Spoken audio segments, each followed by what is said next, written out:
Hello friends, आज फिर से आप लोगों का इस स्मार्ट सीटेट यूट्यूब चैनल में स्वागत है। तो मेरे भाई, हम लोग आज के वीडियो में जो कल प्रश्न का यह सिलसिला जो जारी हुआ है, ठीक है, तो यह 250 क्वेश्चन जब समाप्त होगा तब हम लोग आगे एक और सीरीज लेकर के आएंगे। तो इस वीडियो में हम बिना समय गवाए उसी प्रश्न में कल जितने प्रश्न की बात किए थे उस प्रश्न से हम लोग आगे बढ़ते हैं।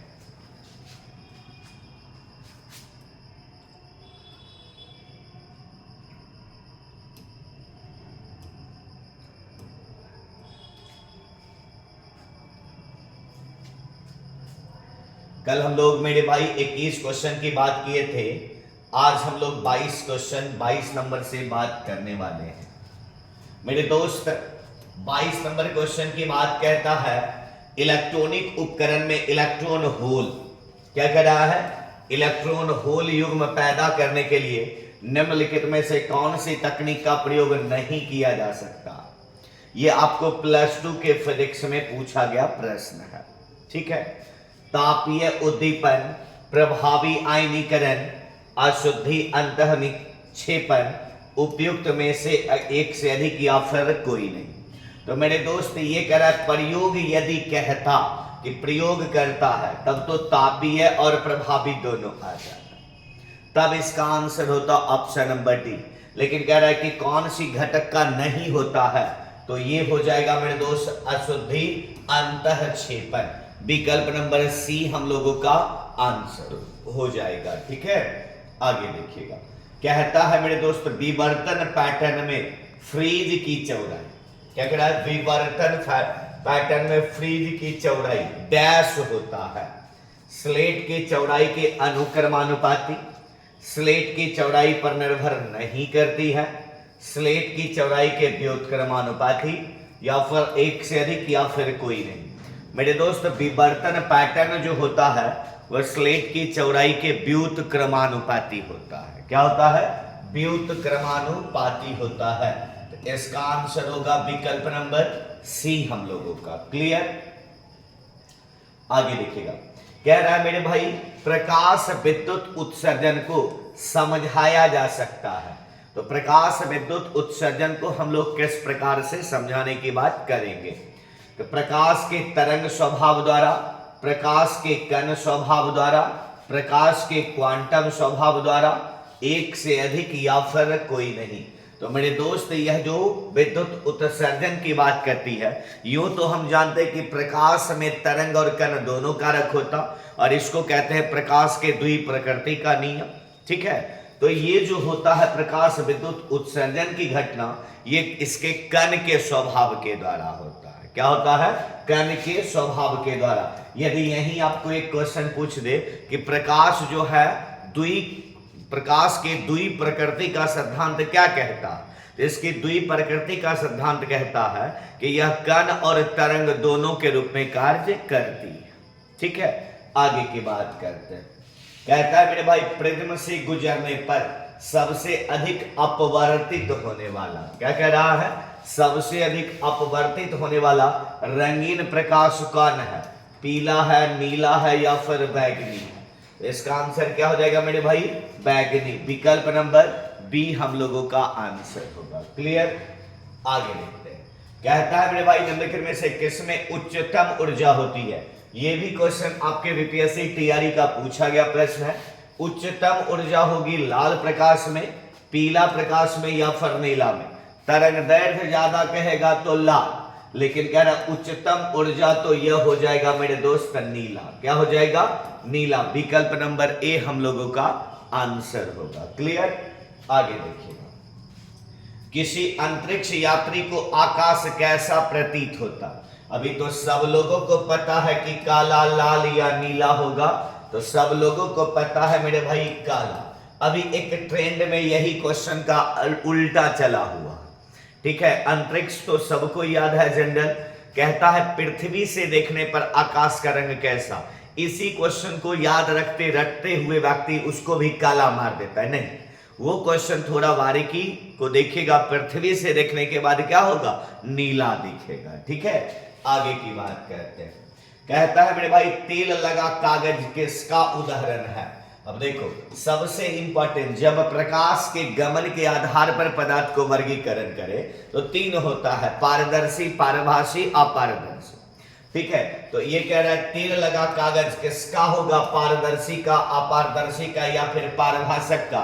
तो मेरे दोस्त इसका आंसर होगा पारभाषक, विकल्प नंबर सी आपका आंसर। इसमें से याद रखना तीन ही कारक आपको पूछेगा। एक पूछेगा कपड़ा, क्या पूछेगा मेरे भाई, कपड़ा।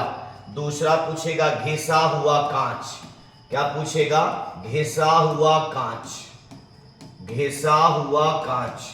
या फिर तीसरा जो पूछेगा वो पूछेगा यही तेल लगा कागज, क्या पूछेगा बाबू, तेल लगा कागज पूछेगा। ठीक है, तो इसका आंसर हो जाएगा सी, पारभाषक। कह रहा है मेरे भाई कौन सा लेंस अपसारी, अपसारी का मतलब क्या होता है कि अपने पर पड़ने वाले प्रकाश की किरण को फैलाता है। अपसारी लेंस कहलाएगा उत्तल लेंस, अवतल लेंस या फिर दोनों लेंस। तो यह कहलाता है मेरे दोस्त अवतल लेंस, क्योंकि ये अपने ऊपर पड़ने वाले प्रकाश की किरण को क्या करता, फैलाता है। तो विकल्प नंबर ए हम लोगों का आंसर होगा। क्लियर। प्रकाश के परावर्तन के कितने नियम है मेरे दोस्त, सारे लोगों को पता होगा कि प्रकाश के परावर्तन के जो नियम होते हैं वो होते हैं दो। कितना होता है मेरे भाई, तो वो होता है दो, अर्थात आंसर कितना, बी नंबर हम लोगों का आंसर हो जाएगा। क्लियर। आगे की बात हम लोग करते हैं। देखिएगा कह रहा है मेरे भाई कि लेंस की शक्ति की इकाई क्या होती है। लेंस की शक्ति को किस में मापते हैं, डायोप्टर में मापते हैं, सेंटीमीटर में मापते हैं या फिर मीटर में मापते हैं, या फिर दो कोई होगा। ठीक है, एक से अधिक हो सकता है या फिर कोई नहीं। तो मेरे दोस्त लेंस की शक्ति को जो मापा जाता है वो डायोप्टर में मापा जाता है। ठीक है, और यहीं से क्वेश्चन आता है कि धूप चश्मा की क्षमता क्या होती है, तो 0 डायोप्टर होती है। धूप चश्मे की क्षमता 0 डायोप्टर होती है। एक प्रिंटर की गुणवत्ता किससे निर्धारित की जाती है, प्रिंटर कह रहा है। तो प्रिंटर की गुणवत्ता जो निर्धारित की जाती है वो क्या होता है, शब्द प्रति इंच से, प्रहार प्रति इंच से, बिंदु प्रति इंच से। तो प्रिंटर में डॉट, एक डॉट भी होगा, उसका भी काम होगा, वो भी स्कैन होगा, उसका भी होगा जेरॉक्स। तो क्या होगा बाबू, बिंदु प्रति इंच से। इसकी गुणवत्ता इसी से निर्धारित करता कि डॉट भी यदि होगा उसको भी स्कैन करके निकालना है। ठीक है, आगे देखिएगा। एक व्यक्ति पृथ्वी पर अधिक भार किस स्थिति में धकेल सकता, पृथ्वी पर वो स्थित है तो किस स्थिति में वो जोर से धक्का मार सकता, खड़े होने की स्थिति, जमीन पर लेट जाने की स्थिति, बैठने की स्थिति, एक से अधिक या फिर कोई नहीं। वो जो धक्का मारेगा बाबू खड़े होने की स्थिति में मारेगा। मतलब विकल्प नंबर कितना, ए हम लोगों का आंसर हो जाएगा। क्लियर। मिट्टी के तेल के बर्तन में बर्फ का एक टुकड़ा डाला जाता है। मिट्टी के तेल के बर्तन में बर्फ का एक टुकड़ा डाला जाता है। बर्फ के पिघलने पर मिट्टी के तेल की सतह क्या होगा। देखिए मिट्टी के तेल में बर्फ का टुकड़ा डाला तो बर्फ पिघलेगा, तो उस स्थिति में मिट्टी का तेल क्या होगा, बाहर गिरेगा। क्या होगा मेरे भाई, बाहर गिरेगा। विकल्प नंबर ए हम लोगों का आंसर होगा। ठीक है, देखिएगा भू स्थिर उपग्रह घूमता है।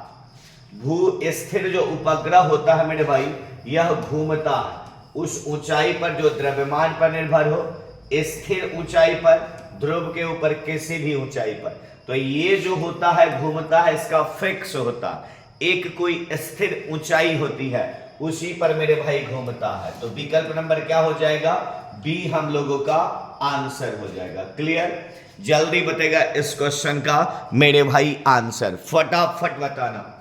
कह रहा है स्वतंत्र रूप से पृथ्वी की ओर, स्वतंत्र रूप से गिर रहा, पृथ्वी की ओर गिरते हुए निकाय की कुल ऊर्जा क्या होगी, स्थिर रहती है, बढ़ती है, घटती है, एक से अधिक या फिर कोई नहीं। तो यह क्या हो जाएगा मेरे भाई, स्थिर रहती है। विकल्प नंबर ए हम लोगों का आंसर हो जाएगा। क्लियर। आगे देखिएगा, कह रहा है मेरे भाई जब किसी पेड़ की शाखा को क्या कह रहा है, जब किसी पेड़ की शाखा को हिलाया जाता है तो पके हुए फल शाखा से अलग होकर गिर जाता है। यह किसका उदाहरण, तो पेड़ है भाई, पेड़ में लगा हुआ है, जब शाखा करते हैं तो शाखा गति में आती है, लेकिन फल विराम में रहना पसंद करता है, अर्थात यह जड़ता का नियम, मतलब क्या, न्यूटन के प्रथम गति नियम से संबंधित है। तो क्या हो जाएगा मेरे भाई, न्यूटन के गति के प्रथम नियम का ये माना जाएगा। विकल्प नंबर ए हम लोगों का आंसर होगा। क्लियर, आगे देखिएगा। रॉकेट, मेरे दोस्त रॉकेट किस संरक्षण के सिद्धांत पर कार्य करती है, आज ही ऑफलाइन में ये पूरा चैप्टर हो रहा था। तो इसका क्या हो जाएगा बाबू, संवेग संरक्षण के सिद्धांत पर रॉकेट क्या करता, कार्य करता है। विकल्प नंबर सी आपका आंसर। फटाक से मेरे भाई बताना 39 नंबर प्रश्न की बात को। कहता है गुरुत्वाकर्षण के नियमन के अनुसार गुरुत्वाकर्षण बल लगता है कुछ भी द्रव्यमान वाले किन्हीं पदार्थ पर, ठीक है, किन्हीं दो पदार्थ पर, केवल पृथ्वी और सूर्य के बीच, कदापि नहीं, केवल पृथ्वी और नगण्य द्रव्यमान गया। क्या होगा बाबू, कुछ भी द्रव्यमान वाले किन्हीं पदार्थों पर लग सकता है। तो विकल्प नंबर क्या आंसर होगा मेरे भाई, ए नंबर आपका आंसर होगा। कह रहा है मेरे दोस्त विद्युत विभव को मापने के लिए किस उपकरण का उपयोग किया जाता है। कह रहा है मेरे दोस्त विद्युत विभव को मापने के लिए, तो विद्युत विभव वोल्ट मीटर से भी मापा जाता है और पोटेंशियोमीटर से भी मापा जाता है। तो इसका उत्तर होगा बाबू विकल्प नंबर डी, मतलब बी और सी दोनों आंसर आपका यह इस प्रश्न का उत्तर हो जाएगा। ठीक है, ओम के नियम का सत्यापन करने के लिए ध्यान रखने वाली बात क्या है। यदि आप ओम के नियम को पढ़े होंगे तो ए मीटर को श्रेणी क्रम में और वोल्ट मीटर को किस में, समांतर क्रम में लगाने की बात पर जोर देता है। तो वही कह रहा है, ए मीटर को श्रेणी क्रम और वोल्ट मीटर को समांतर, फिर कह रहा है ए मीटर को समांतर क्रम, वोल्ट मीटर को श्रेणी क्रम, ए मीटर को वोल्ट मीटर को श्रेणी क्रम में जोड़ा जाना। तो क्या हो जाएगा सही आंसर मेरे दोस्त, ए मीटर को श्रेणी क्रम में और वोल्ट मीटर को समांतर क्रम में जोड़ा जाना चाहिए। एक सस्ता क्वेश्चन देगा कि हमारे घर में जितने उपकरण लगाए जाते हैं वह श्रेणी क्रम में या समांतर क्रम में, तो उसका सही आंसर क्या होगा, समांतर क्रम में लगाए जाते हैं। ठीक है, तो इसका आंसर होगा विकल्प नंबर ए आपका आंसर। कहता है मेरे दोस्त मेघ गर्जन के समय निम्नलिखित में से क्या सुरक्षित है। तो मेघ गर्जन में आप यदि बाहर में हैं, तरित मतलब बिजली चमकने की बात होती है, तरित झंझा मतलब ठनका की बात होती है, तो आप उस परिस्थिति में बाहर में कहां जगह लीजिएगा, खुली जगह में खड़े रहना, छोटे पेड़ के नीचे आश्रय लेना, खुली छतरी लेकर चलना। तो क्या हो जाएगा बाबू, छोटे पेड़ के नीचे हम लोग आश्रय लेंगे। इसका आंसर क्या हो जाएगा, विकल्प नंबर बी आपका आंसर होगा। ठीक है, चलिए आगे देखिएगा। एक बाहरी स्थितिक चुंबकीय क्षेत्र में एक स्थिर चालक में प्रेरित वोल्टेज, क्या कह रहा, एक बाहरी स्थितिक चुंबकीय क्षेत्र में एक स्थिर चालक में प्रेरित वोल्टेज क्या होगा, चुंबकीय क्षेत्र के साथ चालक के कोण पर निर्भर करता है, समय के साथ बढ़ता है या फिर शून्य होता। जब स्थिर चालक में प्रेरित हो रहा है तो उसका शून्य होता है। क्या होता है बाबू, शून्य होगा। ठीक है, विकल्प नंबर सी आपका आंसर होगा। कह रहा है मेरे दोस्त डायनेमो में, ठीक है, डायनेमो में डैश ऊर्जा डैश में बदलती है। तो डायनेमो यांत्रिक ऊर्जा को क्या करता है बाबू, विद्युत ऊर्जा में बदलने का काम करता है। तो विकल्प नंबर क्या आंसर होगा, ए नंबर हम लोगों का आंसर हो जाएगा। क्लियर, आगे देखिएगा। कह रहा है मेरे दोस्त विद्युत परिपथ में दो बिंदु के बीच, क्या कह रहा है, विद्युत परिपथ में दो बिंदु के बीच विभवांतर मापने के लिए किसका प्रयोग होता है। तो वोल्ट मीटर का प्रयोग किया जाता है। किसका प्रयोग मेरे दोस्त, वोल्ट मीटर का प्रयोग होता है। ठीक है, बी नंबर आपका आंसर। निम्नलिखित में से कौन एक सपाट अस्थि है। अब देखो, अब इसी में से आपका बायो का प्रश्न स्टार्ट हो चुका। ठीक है, कौन सा सपाट अस्थि है, तो श्रोणी की अस्थि, कलाई की अस्थि या फिर पसलियां। तो सपाट में जो काउंट आता है मेरे दोस्त वो आता है पसलियां। विकल्प नंबर ए हम लोगों का आंसर होगा। क्लियर। कहता है किस जोड़ से मानव के गर्दन को सिर से जोड़ा जाता है। तो गर्दन को जो सिर से जोड़ते हैं इसको धुराग्र संधि कहते हैं। ठीक है, यह छल्ले में घूमता है। तो इसको जो हम लोग इस ऑप्शन में देखते हैं बॉल सॉकेट, तो ये तो होगा नहीं क्योंकि ये कंदुक खलिका में होता है। यहाँ पर हिंज संधि, ये तो यहाँ पर होता है। इसका पिवोटल जॉइंट मतलब धुराग्र संधि, यहाँ का पार्ट ये वाला होगा। सी नंबर आपका आंसर होगा। क्लियर। आगे देखेगा, मानव शरीर की सबसे छोटी हड्डी कौन सी है। एस्टेपीज होगा, फैलेजेंस होगा या फिर ह्यूमरस होगा। मेरे दोस्त छोटी हड्डी सब लोग जानते हैं कि कान की हड्डी होती है और उसको कहते हैं एस्टेपीज। विकल्प नंबर ए हम लोगों का आंसर होगा। क्लियर। आगे की बात मेरे भाई, ठीक है मेरे दोस्त, यदि आपको लगता होगा कि ईमानदारी से थोड़ा भी हम आपको 0.01% यदि ईमानदारी से आपके साथ काम करते हैं तो मेरे भाई हमारी पहचान आपसे है। ठीक है, तो मेरे भाई आप एक एक व्यक्ति को शेयर कीजिए तो हमारी पहचान और आगे बढ़ सकती है। आते हैं मेरे भाई, कह रहा है मानव शरीर के निम्नलिखित में से किस भाग में मासेटर मांसपेशियां अवस्थित होती है। क्या कह रहा है, मासेटर हाथ वाले में होगा, जांग वाले में होगा या फिर जबड़ा में होगा। तो ये क्या होगा मेरे दोस्त, जबड़ा। विकल्प नंबर सी आपका आंसर होगा। क्लियर। निम्नलिखित में से कौन मानव शरीर में एक महत्वपूर्ण जोड़ है। तो मानव शरीर में 3 ही प्रकार की संधि है और 3 में से ही अलग अलग वर्गीकरण होता है। बात को समझे। तो इसमें से सबसे ज्यादा महत्वपूर्ण यही होगा कि कोई घुमा देगा बस स्थिति ही खराब हो जाएगी। बात को समझ रहे हैं। ठीक है, ये संधि टूट जाए तो कोई फर्क ज्यादा नहीं पड़ता। ठीक है, ये हो जाएगा तो दिक्कत नहीं, लेकिन ई घूम जाएगा तो सबसे बड़ा स्थिति वाली बात है। कह रहा है कोहनी का जोड़ ऊपरी जबड़े और सिर के बाकी हिस्से के बीच जोड़ जहां हमारी गर्दन सिर से मिलती है। तो सबसे महत्वपूर्ण क्या होगा मेरे दोस्त, सी नंबर हम लोगों का आंसर होगा। ठीक है, तो आज हम लोग इस 50 क्वेश्चन पर ब्रेक करते हैं। बात को समझ गए। इसमें से 250 क्वेश्चन, 200 क्वेश्चन बच गया जिसमें से हम लोग 50 4 वीडियो में वो आपका फाइनल कर दिया जाएगा। मतलब प्रत्येक को अब जो वीडियो बनेगा वह 50-50 क्वेश्चन का बनेगा। उसके बाद फिर से एक नए सीरीज को लेकर के आएंगे आपके साथ। ठीक है, तो मेरे दोस्त इस वीडियो में इतना ही प्रश्न आपके लिए है। शेष की चर्चा अगले वीडियो में करते हैं। तो फिर जाते जाते वही बात, यदि आप नए हैं और आपको फायदा लेना है, लग रहा है कि यहां से फायदा मिल रहा है, तो मेरे भाई इस चैनल को सब्सक्राइब करें, लाइक करें और एक एक दोस्तों में शेयर जरूर करें। तो फिर मिलते हैं बहुत जल्द अगले वीडियो के साथ। तब तक के लिए धन्यवाद।